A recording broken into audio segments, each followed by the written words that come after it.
Good morning and welcome to the special meeting of Calaveras County Board of Supervisors for December 21st, 2018. Shall we all rise and pledge?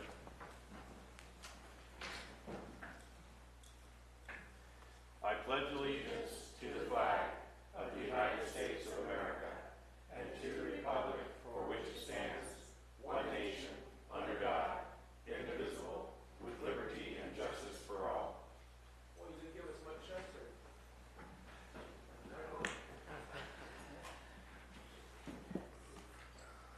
All right, we have no public comment in special meeting, so let's move on to the consent agenda. Mr. Chair, I'd like to do the report out from Tuesday's meeting. Okay, you can do that. Okay, the report of closed session held on December 18, 2018. Item 31, conference with real property negotiator pursuant to Government Code Section 54956.8, instruction to negotiator regarding potential purchase, price, and terms of payment for the following property affected by the Hogan Dam Road over Bear Creek Low Water Crossing Conversion, New Bridge. Project agency negotiator Stephen Harris of Overland Pacific and Cutler LLC, negotiating party and respective property APN, Charles Jr. and Rosario Pineda as to APN 050-008-042. There was no reportable action taken. Item 32, conference with real property negotiator pursuant to Government Code Section 54956.8, instruction to negotiator regarding potential purchase price and terms of payment for the following property affected by the Shad Road over Forest Creek Bridge project. Agency negotiator Stephen Harris of Overland Pacific and Cutler LLC, negotiating party and respective property APN, Sierra Pacific Industries, a California corporation, as to 04-007-007. There was no reportable action taken. Item 33, conference with legal counsel, anticipated litigation, initiation of litigation, 2 cases, pursuant to Government Code Section 54956.9D4.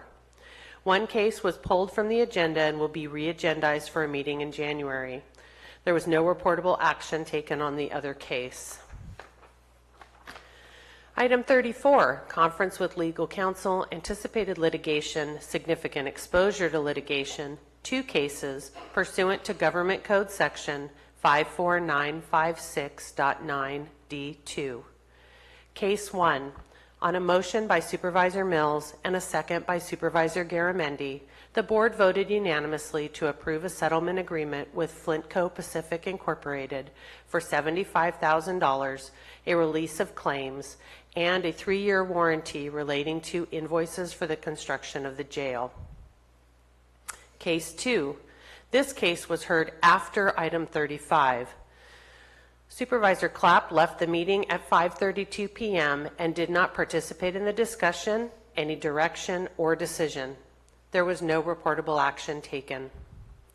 Item 35, public employee appointment pursuant to Government Code Section 54957B1, Title, County Council.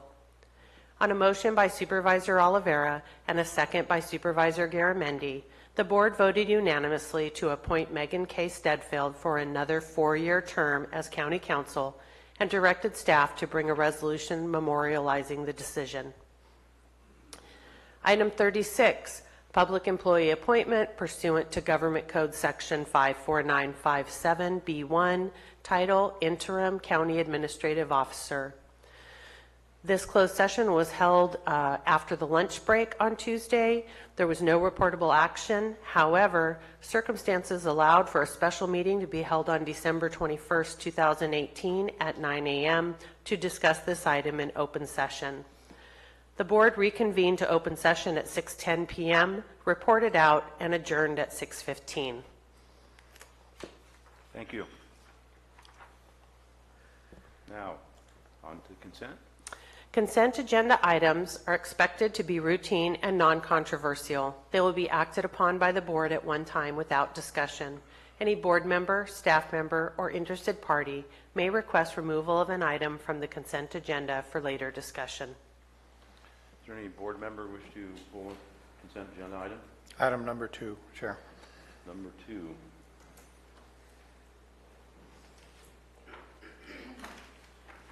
Any other board member? Any staff member? I also do. Number 2. Okay. Number 2 has been pulled by Supervisor Mills and HR Director. I'm looking for a motion for number 1. So moved, Mr. Chair. I have a motion by Supervisor Oliveira, Second. second by Supervisor Garamendi. Any further discussion? If not, call for a vote. All in favor? Aye. Opposed? Passes 5-0. You've been memorialized. All right. Item number 2. Supervisor Mills, do you have comments on this item? Yes, Could I read the, Please. thank yes, you. I'm sorry. This item is from Human Resources to adopt a resolution appointing Manuel Lopez as interim county administrative officer effective December 26, 2018, and authorize the board chair to sign the employment agreement. And before Supervisor Mills, before you make some comments, can we please have Judy Hawkins, our HR director? I think she has some updating on what's before us. Yes, after a meeting between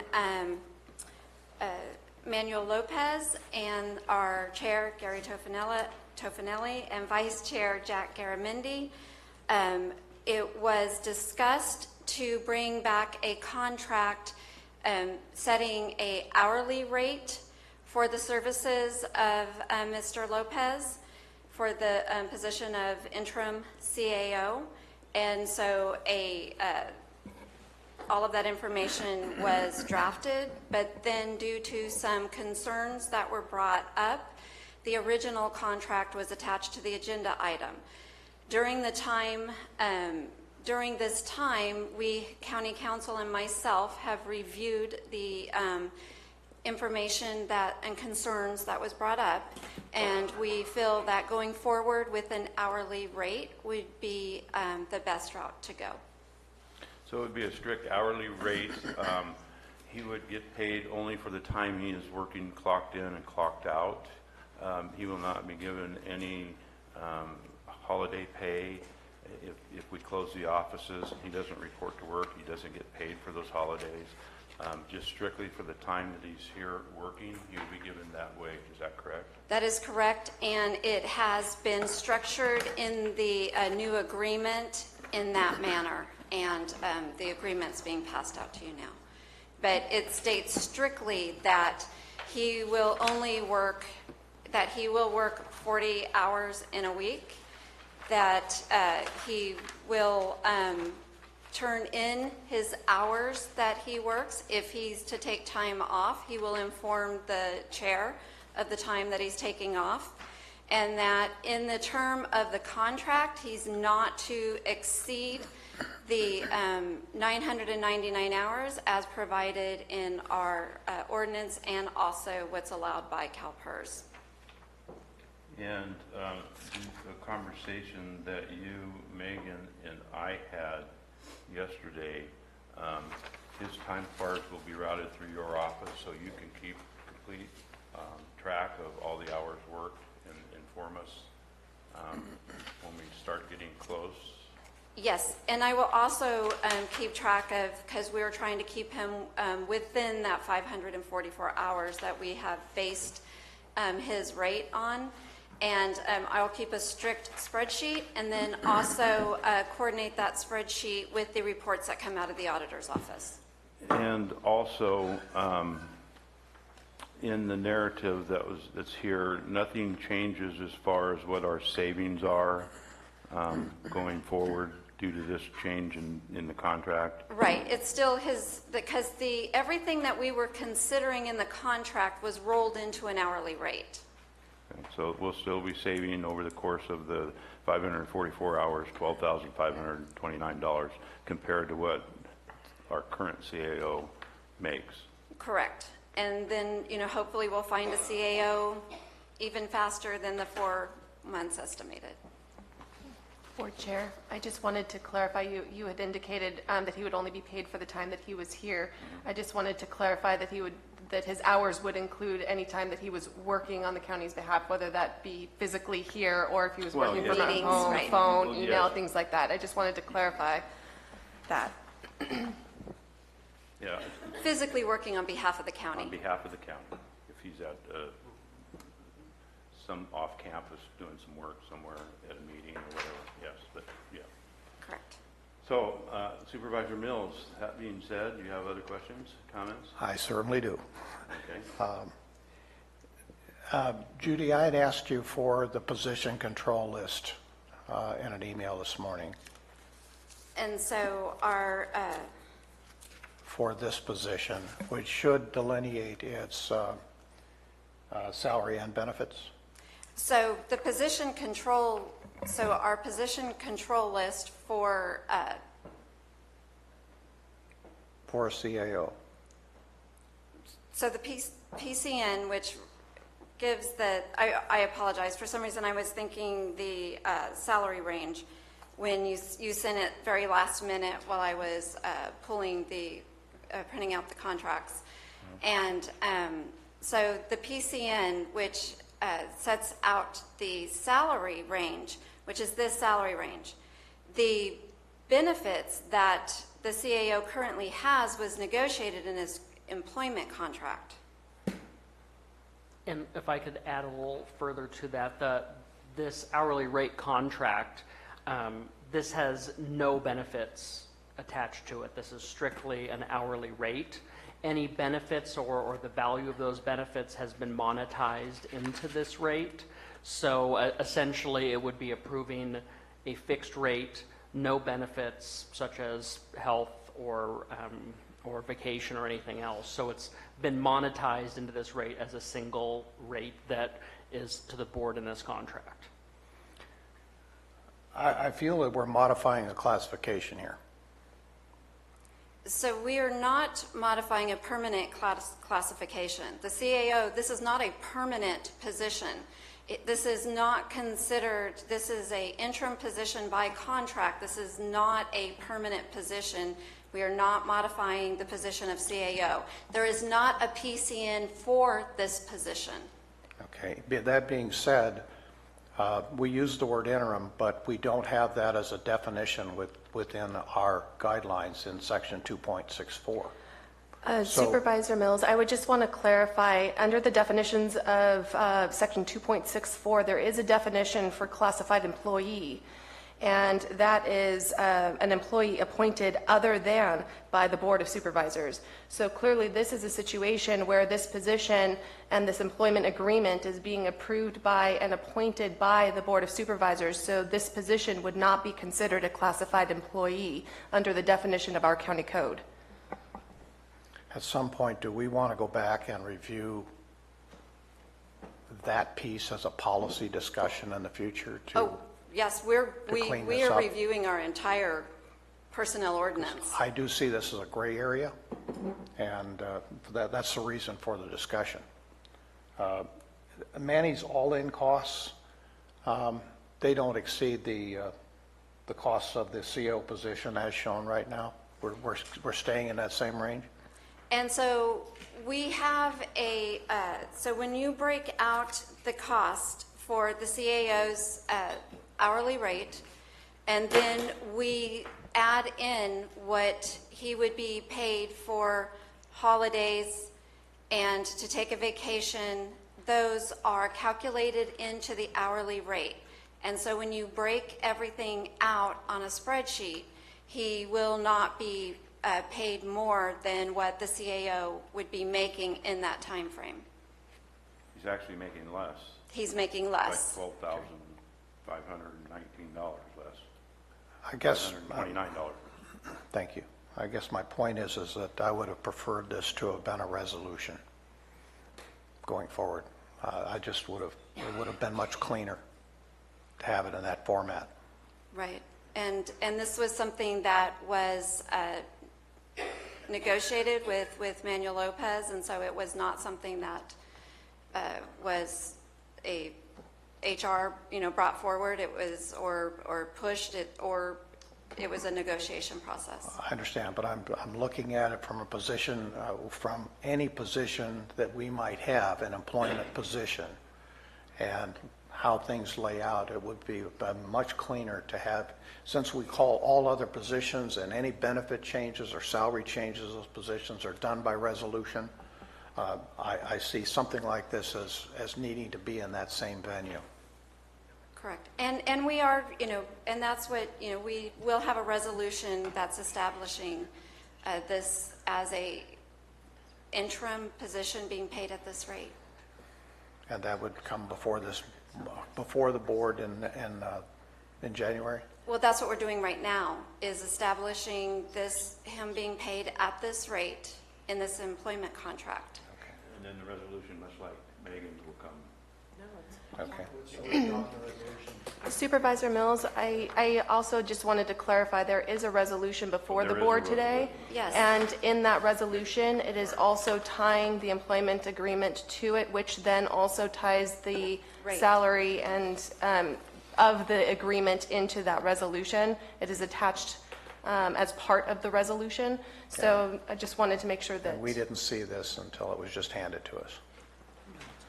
No, it's in the resolution. It's referenced in the resolution that is part of the agenda packet. And Supervisor Mills, just to add on to that, when something is added in the meeting like this, it's added as part of the minutes, so it will be added to the resolution as well when it's adopted. And that was what I was, Yeah, what you were handed will be added today. Okay. Thank you for clarifying the 999 hours. That was something that I had a concern on earlier. Yes. So I appreciate that being very clearly stated in the contract. Could I take just a minute to read this?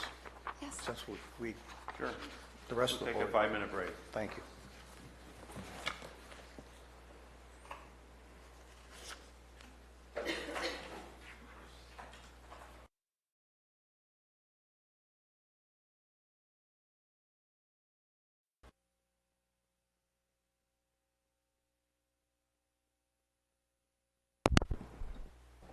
All right, we're back from break. Did you have a chance to read the agreement, Supervisor Mills? Yes, I did, Chair. Are My you questions have been answered, Okay. and we're ready to move forward. So is there any public comment on this item?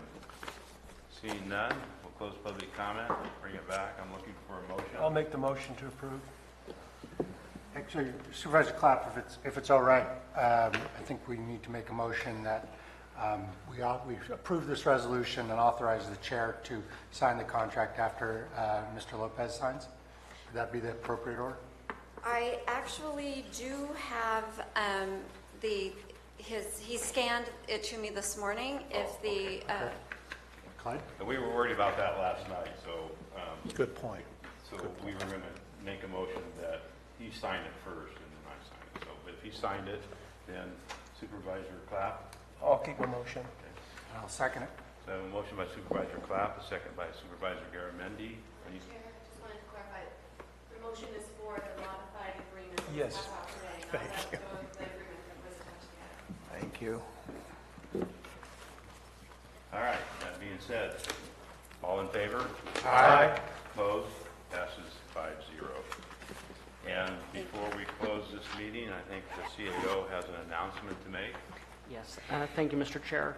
I wanted to do a report out. We didn't have an announcement on this today, but I felt this was a pressing enough matter that it needed a report out today with the board since we had this meeting. On December 19th, I received, as did HR, a letter of resignation from Ed Short, the chief building official for the county. He's indicated his last day would be January 2nd, 2018, or 2019, I guess, with calendar years. So with that, then, we would, council, HR would be working to bring on January 8th to the Board of Supervisors an item that would be considering an interim appointment. And then Human Resources is going to be working on a recruitment to begin recruiting for a permanent chief building official. Thank you for making that announcement. That being said, Do we have to to make a motion to accept the resignation, or? It's not on the agenda today, so that would be something that we can certainly do next time. With that being said, and no further business, we are adjourned. You told me 15 and we went 24 minutes.